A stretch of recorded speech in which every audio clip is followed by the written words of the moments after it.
If you've got an application where you provide a data editing experience for your users, so maybe an internal tool, or maybe an application where users really can get at their databases, you might be familiar with how building all of that, all of the UI stuff, all of the backend stuff, it is a big pain. You might not want to spend so much time on that. So what we've done in Prisma 6.11 is given you the ability to take Prisma Studio, the same Prisma Studio that you know and love, and put it directly into your React application. And this will save you a bunch of time if you are wanting to serve a table editing experience.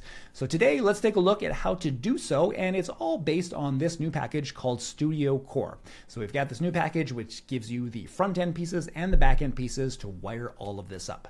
We'll take a look at how all of this wires up by looking at this demo application that we've got. So come over here to our GitHub, it's Prisma, and then you can go to /Studio Core Demo. Pull down this repo, and after reviewing all of this, you'll be well on your way to putting this all into your own application. So I pulled it down and I've got all of the dependencies installed, and now we can take a little tour of what we've got going on here. We've got a folder for front end and a folder for server. So those are self-explanatory. The front end has got a very simple React application here. The server has got a simple Node application. It's using Hono. And basically the front end React application is going to call into this via API calls. For the demo, we expect a Prisma Postgres database to be ready to go. I've got one here. I'm going to paste in my connection string. We've got it as ppg URL here in the environment file. And so as a first step, let's just run this and see it in action. npm run dev. Okay, it's ready here at localhost 3000. And immediately what we see is we've got this application shell here, this Chrome. We've got our sidebar, our nav bar, and then in the middle is Prisma Studio, the same Prisma Studio that we see if we go into the Prisma data platform or if we run Prisma Studio from our command line. And just like we expect, we can get to our data. I've got these two models here. I've got user, there's some data within, and I've got post as well. So absolutely everything here operates just as it would if you were using Prisma Studio in another context. All right, let's take a look at some code.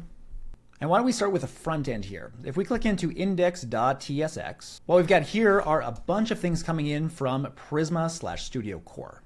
So we've got some styles coming in. We've got a UI folder in there, and then we've got an index.css to bring in some styles. We've got this adapter here that is specific to Postgres. That's what we're using in this case because we're using Prisma Postgres. And then we've got this function here, create Studio BFF client, so a backend for front-end client. It gets initialized here within this use memo. That's what we're using from React. We're calling it adapter. And essentially, we're just passing some config to that function. Where do the requests go? They go to localhost, and then we're getting our server port. It's 4242 as what is set in the environment file. Then we've got /studio. That's an endpoint in the backend that we'll take a look at. Then with this setup, we've got the ability to pass any custom headers we want or any custom payload that we might want. So the package itself takes care of passing data to the backend, so any kind of writes that we might want to do, any reads that we might want to do. But the ability to pass a custom header, for example, is important if we want to add authentication to this. So for example, we might have a user in our application, and there might be some JSON Web Token that we want to pass for validation at our backend. Any kind of authentication concerns can be taken care of here in custom headers. All right, moving down, we call into create Postgres adapter. That's what is going to be passed then to the Studio component. So this is the React component that is going to basically give us the whole Studio UI experience.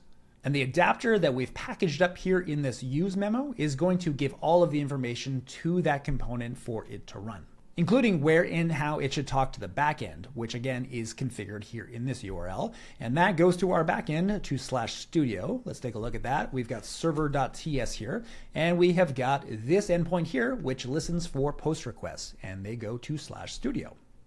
Coming in from the Studio component, we expect a query and a custom payload. Now, all of this gets tied into this call to create Prisma Postgres HTTP client. This essentially is the function that does all of the magic of going to get our data, and we get to it by passing a query, which is passed here to execute. And that's really about all there is to the endpoint. Again, the magic happens here as we're executing off of create Prisma Postgres HTTP client, but there is opportunity here along this chain to interject any kind of custom logic that we might want.